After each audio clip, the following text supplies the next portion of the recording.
Welcome to the Empowered to Connect podcast, where we come together to discuss a healing-centered approach to engagement and well-being for ourselves, our families, and our communities. I'm JD Wilson, and I am your host. And today on the show, you saw on the title, right, we're going to talk about the reasons that Tori Petersen and Becca McKay hate Mother's Day. And before you turn away in disgust, we wanted to have you listen to this perspective today because for two people who have endured some pretty unimaginable grief, them coming and being vulnerable and opening up to talk to us about it is pretty special. And so Tori Petersen, you know, as the author of Fostered and one of our earlier podcast guests, we'll have her episode linked in the show notes below in case you want to watch or listen back to her episode. But Tori is both was a foster youth and then is also a mom, an adoptive mom, foster mom,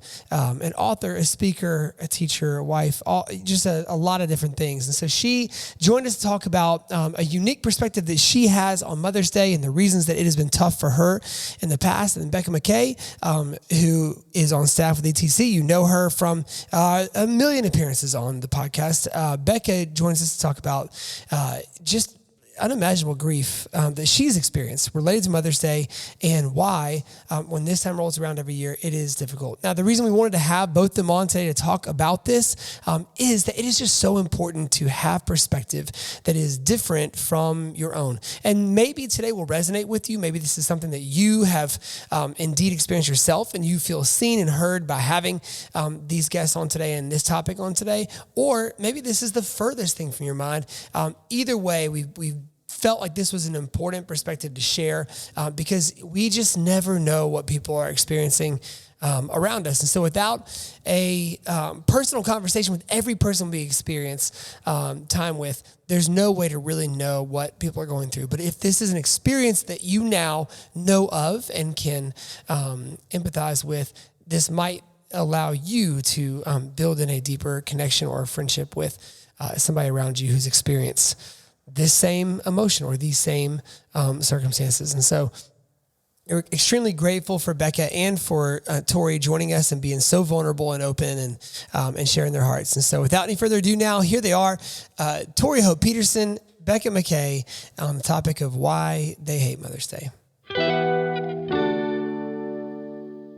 All right, well, as advertised, Tori Petersen is with us today, as is Becca McKay. And so we wanted to talk about Mother's Day and all of its complexity and all of its nuance and all of that. So for those of you listening, I imagine if we polled 100 of you, we would get close to 60 different results, as we might guess, like how you feel on Mother's Day or things that are complicated for you or tricky for you on Mother's Day. And so Becca, came, we were talking about the spring and podcast schedule and all that, and she brought this idea up for talking about how she hates Mother's Day. And so I am not going to say that I hate Mother's Day.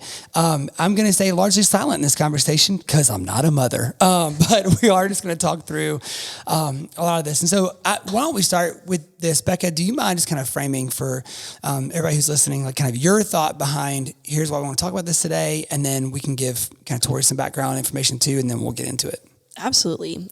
So I do hate Mother's Day. I have hated it for just a minute. The cliff notes of my story is when I was a teen, my mom died really unexpectedly. It was a shock to everybody. It was super painful. And since that time, Mother's Days have been really tough for me. And that has looked different years. That has looked different in different seasons, different, communities of people have surrounded me with a lot of love and support. And so when I thought about the spring and I thought about how I feel on Mother's Day, I thought, man, there's a lot of people that feel this way. And so I'm not going to be able to think of everybody on the spot, but like I think about friends and, podcast listeners who have struggled with infertility. I think of people who have lost a mom. I think of people who have had an absent mom, maybe never had a mom in their life. I think of people who, in our world of adopt foster, you got to think about all the different feelings that come up around Mother's Day and being a mom in that context. And so I just think pausing for a second just naming it, like letting people know you're not alone. If you're out there listening and you hate Mother's Day, like you're not the only one. And also I'm just really thankful to have Tori's voice here in this space and just kind of sharing what she's experienced and learned along the way. I think we have a lot to learn from you, Tori, and like what you can bring to light. Oh, thank you. That's so sweet. I'm so honored to be here with you guys. I love Empowered to Connect. Grew up in the foster care system, as many of you guys know. And my church very much cared about being trauma informed and caring for the kids at our church because many of the people in leadership at my church were doing foster care then, are still doing foster care now. And so every year they did Empowered to Connect trainings. And it's so funny. I'm like, do I hate Mother's Day?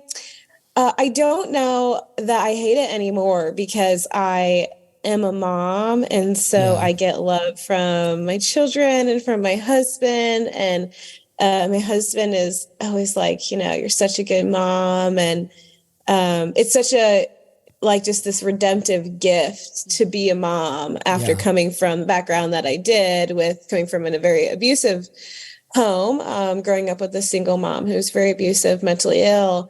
But Mother's Day has always been very complex and very hard. Like I just always feel like there's a golf ball in my throat the whole day. Yeah. Well, I think we have friends who have lost children recently, and whether through miscarriage or through, a loss of a young child, older child, that never gets easier. And then it also double stings on Mother's Day. So no matter what perspective you come at this from, I'll share personally, we were, in the aftermath of having a miscarriage, and we were in church on Mother's Day, and it just we couldn't get out of there fast enough. Right. Because, even when pastors or church leaders or those with a voice on Mother's Day are trying to acknowledge and say the right thing, sometimes that just hurts no matter how eloquent the words are, because the reality is that you're sitting there with this grief and this pain that is not going to go away with a great 3-minute sermon and illustration or an intro video with flowery music behind it or whatever. So our hope today really is like, if you're a human on earth and you're going to interact with other humans on earth, it's always good to know a wide array of stories and background and experiences so that we can reduce our assuming. We all know what assuming does. I won't say it because there's kids that listen to this podcast sometimes. And so when we assume we know the scope of people's experience, it leads us to say things that can be hurtful and ignorant, or to just not make room for people at the table in a way that's helpful. And so we wanted to just be able to share experiences today. And so I'm thinking that, Tori, first question I think for you would be, do you remember there being a shift in, you mentioned I don't hate Mother's Day anymore. Do you remember kind of that shift taking place? Like the first experience where you were like, oh, this is kind of awesome. I really appreciate this now. My husband and I was pregnant with my firstborn son. And I remember actually we went to go get breakfast with his mom and dad. And my husband, Jacob, he walked into, and I'm pregnant, so I don't have any babies walking on earth, and I have babies. And I do, people will be like, I think the language that we use is really important. And people will say, I can't wait to be a mom when they're pregnant. It's like, no, you already are a mom. Or I can't wait until this baby's here. No, the baby is here. The baby's there. So I think stuff like that is really kind of important. But when Jacob was walking in and he had flowers, I was like, oh, he got flowers for his mom. Like, that's so sweet. And then he walks in and he hands the flowers to me. And I was like, oh, I just remember being so taken back, almost feeling bad that he didn't give them to his mom. No way. But also being like, oh my gosh, and it's so funny. I've always cared about the language, but it was then that I was like, oh yes, I'm the mom here today. It just felt really good to, again, everything is just, I think you can probably really relate to this, Becca, when you're missing something and then you have something, it just, everything feels so much more radiant, almost like the joy and the love and the happiness. It's just beaming from everything, so much more than the way other people may perceive it who didn't experience such loss or such grief or such abuse and such hurt. And I think that it's just slowly gotten better over time. But this past year, Mother's Day, was really, really difficult because I've always had multiple moms in my life, right? Because of foster care and adoption and then biological. And it just seemed like there was a lot of broken relationships with all moms. And so, you kind of get into this mindset of like, am I the common denominator? And you think, is this all my fault? And almost every year, since I've had my babies, will make like Mother's Day cards or we'll do Mother's Day crafts. And I'm like, I'm going to send all these out. And I don't. They just like sit. They just literally sit like right at the front door with stamps on them, with the good packaging. Like we spend the money on them and then I never get them out. And last year I was just like, I'm going to get these out. I'm going to get them out. And I think that, I don't know what it was exactly. I think it was forgiveness. I think it was understanding that there are just some people that would rather lose you than admit what they've done to you. And that has nothing to do with you, but everything to do with them, just realizing these things and being okay with them, not needing an apology and knowing that God knows the truth, that he loves justice. And scripture says that he will set a table for you, in front of your enemies. Scripture says that nothing will be concealed, that he will bring everything to light. And so just keeping, God's word close to my heart is what I think allowed me to just be like, I'm sending these out. I'm going to send the love, even when I'm not receiving love. I think that was a really big, shift for me in terms of Mother's Day. And I love that you highlighted kind of that internal boundary of like, this is what I can do. Like I can make these cards. How someone receives them is not up to me.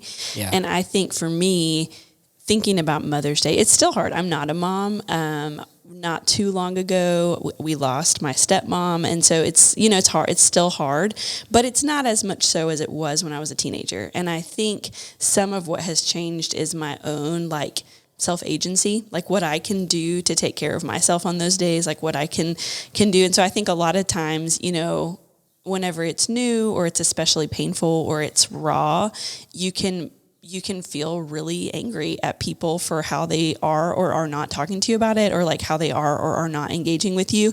And so I just love that you're kind of highlighting an important truth, which is like learning what you need to do, like what is meaningful to you on that day is to make those cards and send them out. And like, that's your thing. Like, that's what you can do for you. And man, yes, the encouragement of scripture and just knowing that you're never alone. I think for me, that's like, he puts the fatherless in families, like just thinking about that. And in my context, motherless, like thinking about, okay, like he's never left me alone in every season of my life. He's put women that pour into me in different ways. I've got, my college mom who she never had kids. And so we had a unique bond of like being able to kind of get the whole I hate Mother's Day thing together and being able to process that. Then here in Memphis, I've got my Memphis mom. So kind of like you're talking about the cloud of women around you that are loving on you in different seasons. Like I think that's something that I've felt too. But I think back on ways that people have tried to help me. And I'm curious, like for you, Tori, as you've kind of gone through different seasons, what have been the helpful things? Like what have friends or family or people done that's been like, man, that was really encouraging and helpful to me? Mm-hmm. Well, now I do have a really special mother figure in my life. She's always kind of been there, but now we actually live almost next door to each other, which has been really, really special.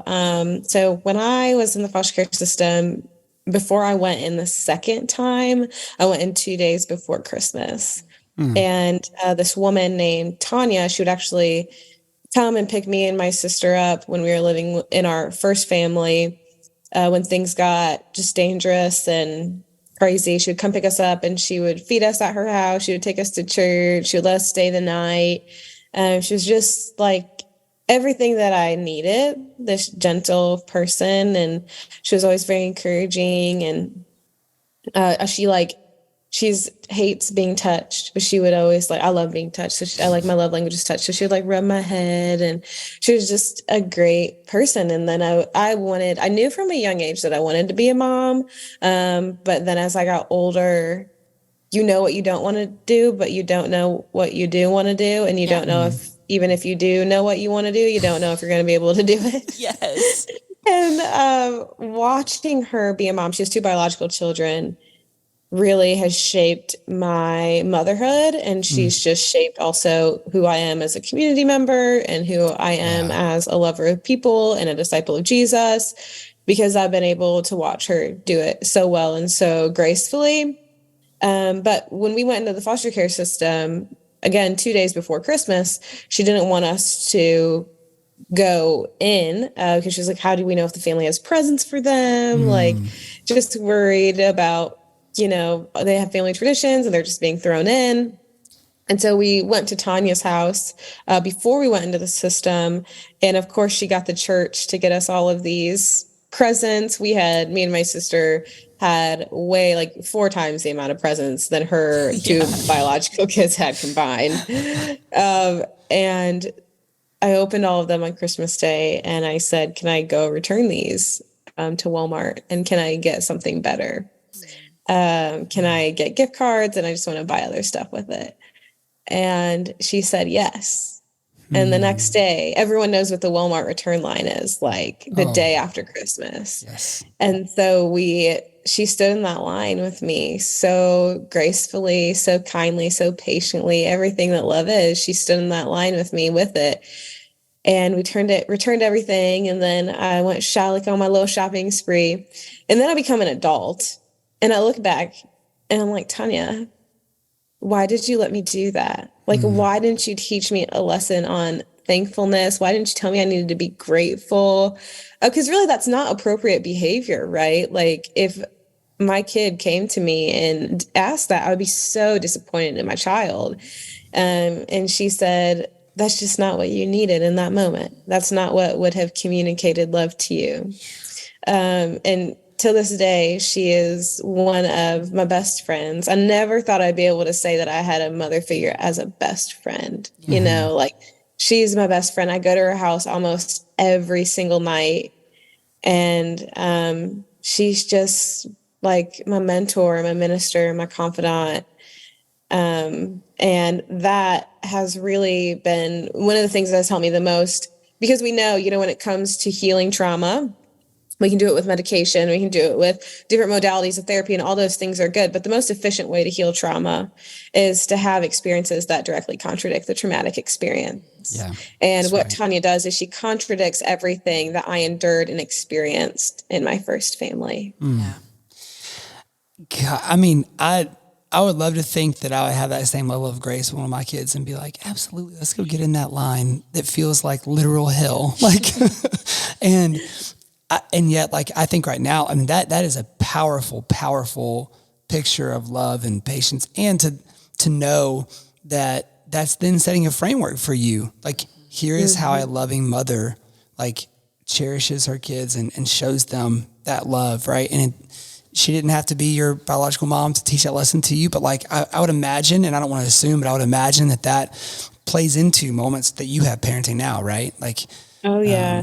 Yeah, for sure. And I think sometimes it's hard for me to talk about Tanya because I know not everyone has a Tanya. So I just want to hold space for that. And a lot of people have had such broken relationships with their first family, with their biological parents, birth parents, and they've never found that second family, that second home, that second mom. And so I just want to hold space for that and say, I'm sorry. I couldn't imagine my life without a Tanya. And I always say, we'll walk out her door at night and I'll be like, don't die. Because there would be such a massive hole in my life if she was gone.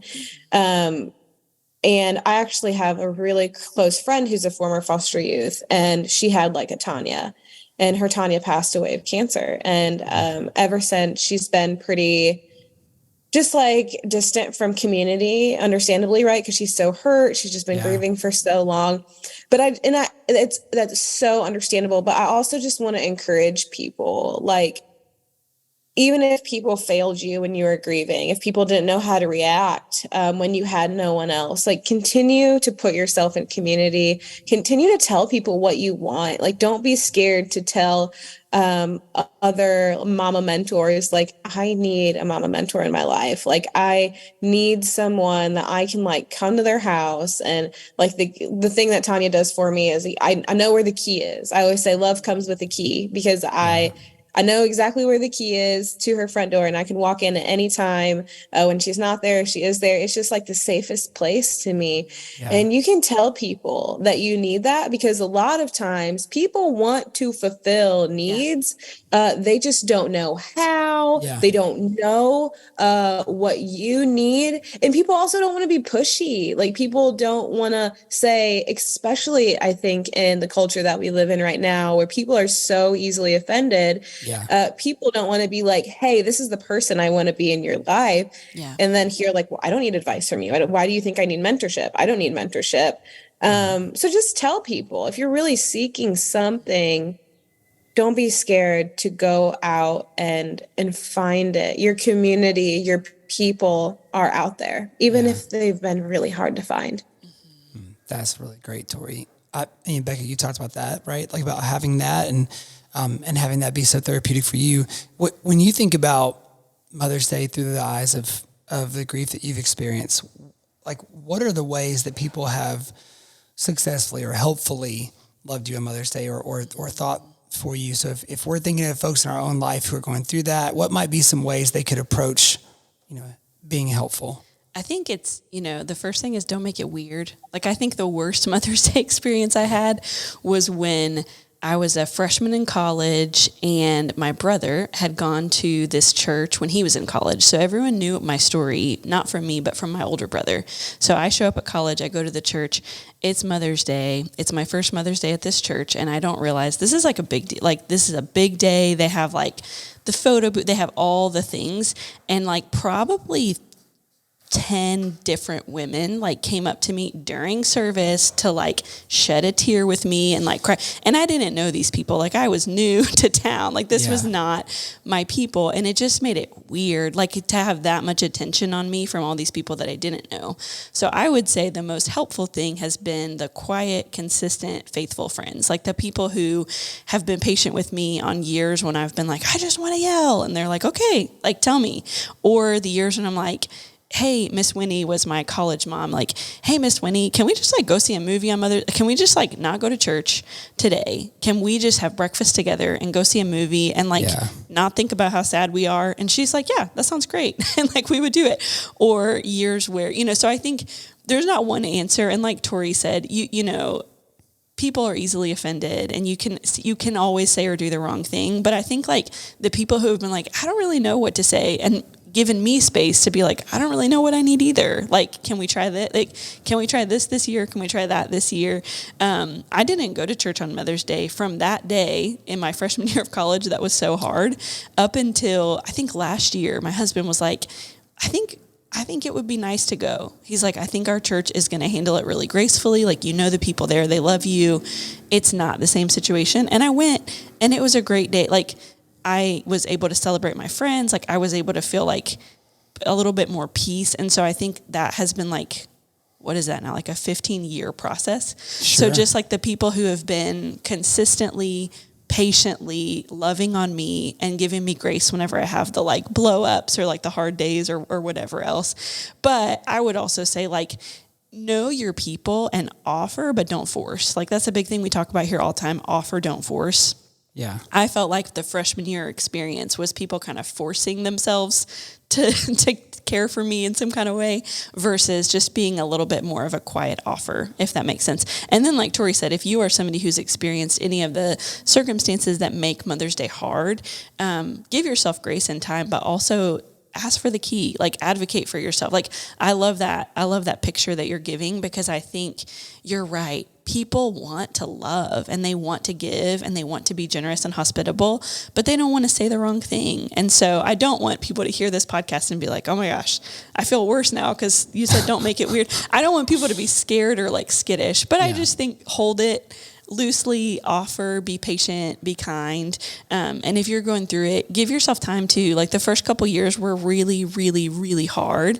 And as time passes, like, when you experience those, you said it, Tori, those other side experiences, when you have positive, joyful moments with mother figures, when you get to, I've gotten to watch both of my sisters become moms. Like, that is a beautiful, lovely, wonderful experience that has brought me so much joy. Like, it just does change over time. So I think if you're in the thick of it, if in this year you lost a parent, lost a child, like, if this year is really hard for you, give yourself space and grace for that, and know that that's not going to last forever. Yeah. I would point out something like you said, Becca, like, this past year might have been the first year. So it was a 15-year process, but I don't think you're communicating that, like, and last year got over the hump. No more Mother's Day grief. Like, last year was just the 15th year in the process. Like, and so last year went to church. This year might not be the year to go again. Right. So, like, I think that's like, we live in such an accomplishment-centered culture that it's really hard to understand or to give space for processes, right? And like for there to be these perpetual processes that have to kind of take shape, and or feeling like it's not okay to, and I'm going to use air quotes, you can't hear this or see this because you're on a podcast, but like to go backwards. Like, we would view, oh, this year it was too hard to go to church. Move backwards in my progress. Like, no, like, if you have a hard time on Mother's Day, it's not like that all of a sudden, like, is going to go away sometime or get worse. Like, there are just waves of that. And sometimes, some years are easier than others to get in there. So I think, also church just tends to be the central theme of this, not just church, obviously, but anytime, that grief can come up, and just to let yourself be there and let the people around you who are trusted in. And that was the other thing I picked up, Tori, from what you said, like, having some, like, Becca, you could ask somebody random to go to the movies and skip church on that day, or like a very, very shallow acquaintance. They might be like, what the heck? Right. Or to where you could ask somebody that you don't really know for a key to their house and, like, be arrested. But like, when you have a, like, sincere relationship there that has been built not just over grief, but over time and with repetition, where there's a mutual trust that develops, then those grief milestones can be shared in a way that are meaningful, right? All right, so as we think about kind of turning the corner from our own experiences into kind of maybe advice for folks who are listening, or grace for folks who are listening, like, are there some things that you guys want to say or know, like, or equip people with to care for those this year who might be coming up on Mother's Day? Yes, there are lots of things that I want to say. I think we've said it a lot, like a little bit, but I think just reemphasizing, like, if there are people that, have experienced, let's call them like mama wounds, invite them in, invite them to things. I think a lot of times on Mother's Day, everything on Mother's Day is so stupid cute, like Mother's Day brunches and mimosas and cute breakfast and, like, pink cards. I love the color pink. Everything's like pink. And everyone on Mother's Day also, like, post their mom. And then there are some people who don't have moms to post. And so, like, give someone something to post by inviting them in and just filling that hole if they don't have it. Like, on Mother's Day, I post usually all of my moms. And there's last year, I just didn't post any of my moms. And just letting, if you have someone like that in your life that has multiple moms, not being offended if they come or don't come, because there's always so much to navigate having multiple families. And it's usually not that I love one more than the other, or that I don't want to spend time with one over the other. Yeah. It's usually actually, I just feel so pulled in so many different ways. I feel overwhelmed. So just, yeah, being considerate, thoughtful, inviting people in, but also not being offended if they don't come. Yeah. I love that. I think you're talking about how to support someone that you know. And then I think sometimes you don't know. Like there's people that you don't know who might be struggling with, JD, you mentioned infertility earlier, or there's people that you don't know who have like maybe a strained relationship with their mom or their stepmom or their mom figure. And so I think just coming into that day with an extra dose of patience and grace for other people, just coming into the day with a little bit of understanding. Again, I'm not, do the photo booths at church, like do the fun Mother's Day things. I don't mean that the community should be scared to celebrate Mother's Day, right, but just even a tiny tad of like understanding. I know like at our church, they started adding in like, hey, we just want to mention, like, if you're having a hard day today, like we see you, we love you, we're here for you. Like, and just that one little sentence just makes you feel like not forgotten. I think sometimes you can feel isolated is something that you've mentioned, Tori, or like lonely, extra lonely on those days. And then, I know this episode is airing right before Mother's Day. We're talking about Mother's Day, but you've mentioned the key to your house. I'm really stuck on that because I think it's such a beautiful picture. Yeah. And I think that's the like day in, day out. Like, don't just love on someone on Mother's Day, but also like be their true friend and like ask them what kind of things. Sometimes like I miss my mom on the most random days and I don't even know why. And so having the people that I can call on those days when it's in October and when it's in, July, like just having the people that are kind of consistent and steadfast and just not being afraid to talk about it, not being afraid to say like, I don't know how you're feeling today, but I love you and I see you. Holding space for people, being open. I'm curious. I know we're talking more about like how to support other people. Tori, I'm curious if you've experienced seasons, even if it was in your younger days, of like isolating yourself and like pulling inward. I wonder what that has felt like for you, if that's something that you resonate with, and like what has kind of helped you. You encouraged people to step out of that. So what helped you make that jump? Like what helped you kind of take those steps forward? Yeah, well, something you said reminded me of this is so well intended. So this is a hard conversation because we don't want to be like, don't do that. Like that's right. We're like, that's not what we're saying. But because so many people are well intended. But I remember there were just people in my church and different mom figures in my life who would be like, I love you like a daughter, or I love you as if you were my own daughter. And then to me, that would like give me a lot of hope. And I would be like, okay, I'm going to go like do stuff with them that they would do with their daughter. But then they would, like on Mother's Day or on holidays or on these special days, because they would say those words to me in words. I'm a writer. I am a communicator. That's my full-time job. And so I think words to me, like they matter, stick. Yeah. And so I was like, oh my gosh, I'm like their daughter. They love me like they love their daughter. Those are like the exact words. And so I was expecting to experience things with them and get to spend time with them like their daughter. Yeah. And then these days would come around and pictures would be posted or events would be gone to, and I wouldn't be invited or I wouldn't be included. And I was like, but the biological daughter would. And I'd be like, but I thought I was like your daughter. Like, I thought you said you love me like your daughter. Yeah. And I believe that. Yeah. And I was willing to accept you in like that. Yeah.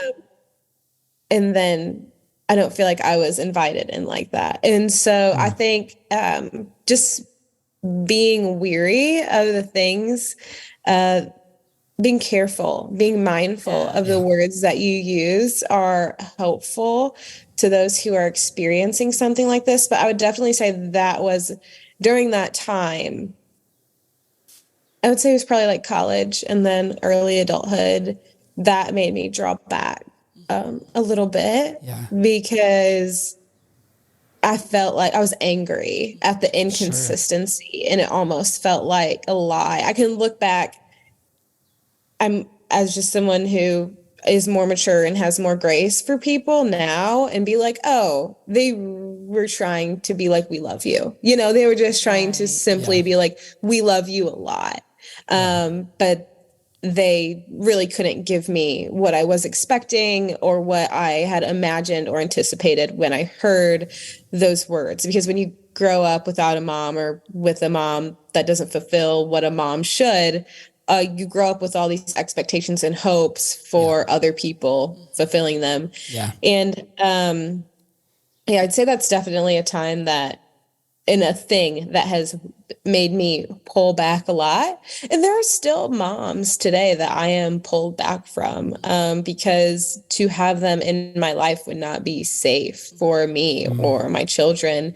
And I've just created more boundaries in my life, and not for the sake of wanting to hurt anyone, or not even for the sake of protection, but really for the sake of like, God loves me, and God doesn't want me to be abused. So I think that that's a really important thing to say to people too, when others say sometimes a mom isn't completely gone. Sometimes she's there, but you don't talk to her for some reason or another. And that's okay, especially if it's an abusive situation, because like God doesn't want you to be abused.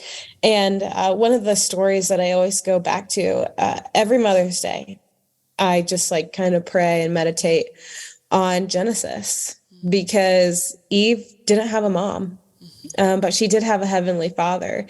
And if we think about the Garden of Eden and how God created it, it was supposed to be perfect. It was supposed to be how God was supposed to create it. And so that means that Eve wasn't supposed to have a mom.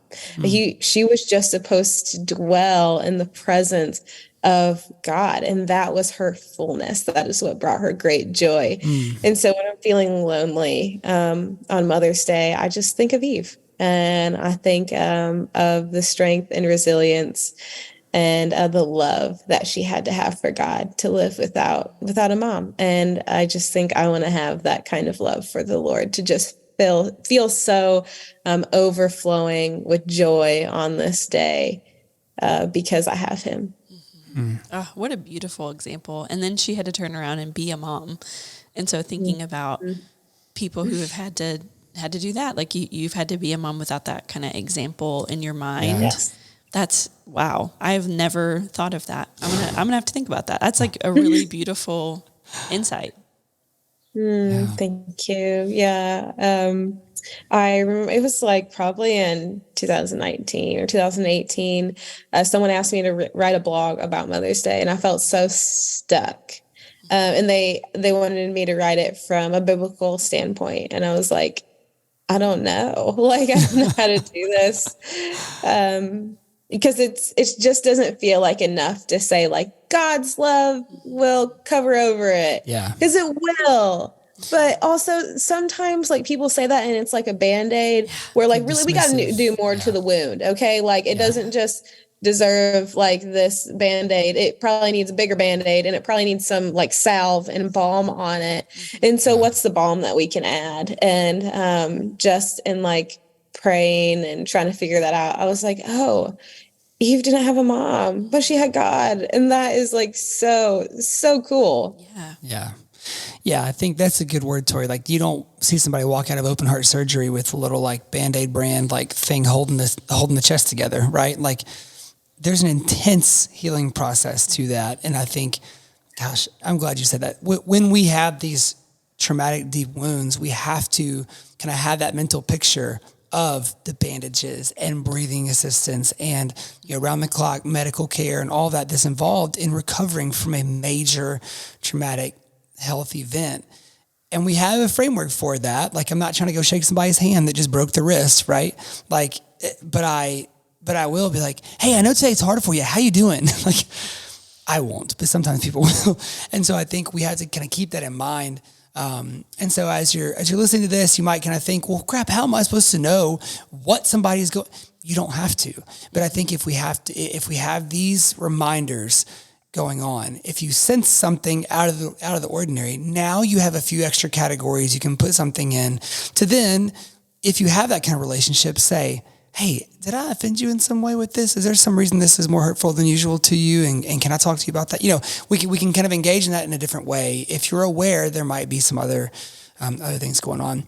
I think, one thing that both of y'all have mentioned now is like people who are there for you, people who were, kind of welcomed you in a really unique way, and moments when y'all weren't ready for that yet. And so just kind of as a last sort of word of warning to folks who are maybe have that kind of hospitable heart or loving heart who want to welcome folks in, you might extend that invitation and it might be shot down the first time. And it does not mean that you need to take that personally or have some type of like personal offense to it. What it probably means is that it's not the right moment yet. So don't, we say all the time in our parenting class, don't take it personal, don't make it personal. And those of us parenting teenagers have to repeat that to ourselves like monks as we walk around the house. But like when we offer that help, like there's not some kind of personal offense if someone is not ready for that yet. And so just remember that as you're going. And all of us connect with different people over different circumstances and reasons. And sometimes those things are logical and sometimes they're not. And so just remember, we're all in this together. We're all kind of, walking through life, attempting to be what each other need in a moment, for God to use us in ways that is unique and particular to the needs that we each have. And so, guys, thank you all both so much for coming and just being open and sharing. And really appreciate it. Anything before we go that you want to mention? Tori, we should tell people to buy your book, first of all. It'll make a great Mother's Day gift for anybody who is in the world of foster care or adoption, or anyone who's in the world of people. It's called Fostered. You can find it on Amazon, anywhere you buy books, I assume, right? Like, I know you can find it on Amazon. It's awesome. It's definitely worth your time to read. Anything else that you guys want to share before we go? Oh, thank you. I just so appreciate, I think that there are people who are going to listen to this, who are going to push this, and who are just searching for someone to relate to, someone that has felt their pain. And then I think there are people who are listening to this because they really want to do it well. They want to hold space for those who are hurting on Mother's Day well. And I'm just really thankful for both of those people for opening themselves up, for the vulnerability that takes to just want to connect and then want to do better.